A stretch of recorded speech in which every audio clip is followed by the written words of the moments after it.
तरीका सॉर्टिंग। क्या सिर्फ एक मोबाइल ऐप के जरिए चलते हुए ई रिक्शे को बीच सड़क पर रोका जा सकता है? सोशल मीडिया पर वायरल हो रहे बैड बीएमएस ऐप के वीडियो ने लाखों ई रिक्शा चालकों की चिंता बढ़ा दी है।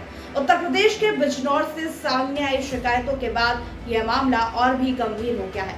आखिर क्या है पूरा मामला और वायरल दावों की सच्चाई क्या है, आइए जानते हैं इस रिपोर्ट में। सोशल मीडिया पर इन दिनों बैड बीएमएस नाम के एक मोबाइल ऐप के कई वीडियो तेजी से वायरल हो रहे हैं। दावा किया जा रहा है कि इस ऐप की मदद से ब्लूटूथ के जरिए सड़क पर चल रहे ई रिक्शा की बैटरी को लॉक कर वाहन को बीच रास्ते में ही बंद किया जा सकता है। इन दावों ने ई रिक्शा चालकों, बैटरी कंपनियों और पूरे इलेक्ट्रॉनिक बाजार में चिंता बढ़ा दी है। इसी बीच उत्तर प्रदेश के बिजनौर जिले के नगीना नगर से ऐसा मामला सामने आया जिसने इस बहस को और तेज कर दिया। पिछले 2 दिनों से बड़ी संख्या में ई रिक्शा चालकों ने शिकायत की कि चलते समय उनके ई रिक्शा अचानक बंद या लॉक हो रहे हैं। चालकों का आरोप है कि यह किसी तरह का साइबर अटैक हो सकता है।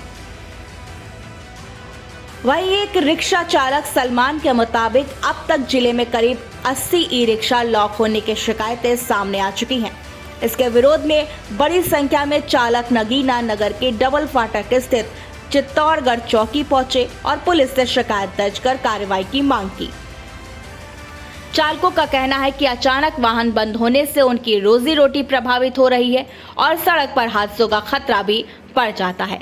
उन्होंने प्रशासन से कथित तौर पर चर्चा में आए बैड बीएमएस ऐप पर रोक लगाने की मांग की है।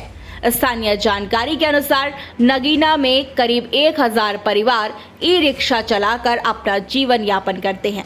ऐसे में यदि वाहन लगातार इस तरह बंद होते रहे तो इसका सीधा असर हजारों लोगों की आजीविका पर पड़ सकता है।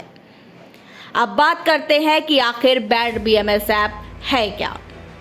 बैड बीएमएस एक मोबाइल एप्लीकेशन है जिसे चीन की Shenzhen green energy technology company ने विकसित किया है।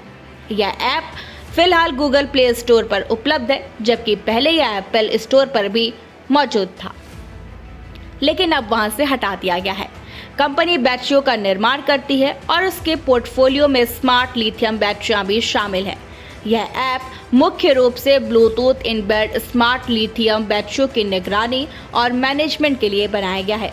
इसके जरिए बैटरी का charging level, voltage, discharge current, cell voltage, तापमान और अन्य तकनीकी जानकारियां देखी जा सकती हैं। कुछ स्मार्ट बैटरियों में चार्जिंग को ऑन और ऑफ करने जैसी सुविधाएं भी शामिल हैं। लेकिन क्या इस ऐप से वास्तव में ई रिक्शा को कंट्रोल किया जा सकता है? तकनीकी पड़ताल में ऐप को एंड्रॉयड फोन पर डाउनलोड कर जांचा गया। ऐप पे बैटरी से कनेक्ट होने, उसकी जानकारी देखने, चार्जिंग ऑन ऑफ करने और बैटरी की तकनीकी जानकारी देखने के विकल्प मौजूद मिले, लेकिन किसी भी ई रिक्शा को सीधे लॉक या बंद करने का अलग से कोई विकल्प नहीं मिला। जांच के दौरान ऐप को सड़क पर खड़े कुछ ई रिक्शों के पास भी चेक किया गया। ब्लूटूथ ऑन करने पर ऐप किसी डिवाइस से कनेक्ट होता दिखाई दिया, लेकिन कंट्रोल सेक्शन में जाने पर पासवर्ड मांगा गया। सामान्य पासवर्ड डालने पर भी आगे की प्रक्रिया पूरी नहीं हुई। इसके अलावा यह भी स्पष्ट नहीं हो पाया कि ऐप वास्तव में किसी ई रिक्शा से कनेक्ट हुआ था या नहीं, इसलिए यह पुष्टि नहीं की जा सकती कि इस ऐप के जरिए किसी भी ई रिक्शा को रोकना या लॉक करना संभव है। सबसे महत्वपूर्ण बात यह है कि किसी भी स्मार्ट बैटरी से ब्लूटूथ के जरिए कनेक्ट होने के लिए पहले उसके पेयरिंग प्रक्रिया पूरी करनी होती है, जिसमें संबंधित डिवाइस का एक्सेस या पेयरिंग कोड आवश्यक होता है। सामान्य परिस्थितियों में बिना अनुमति या पेयरिंग के किसी भी राह चलते वाहन की बैटरी से कनेक्ट होना संभव नहीं माना जाता।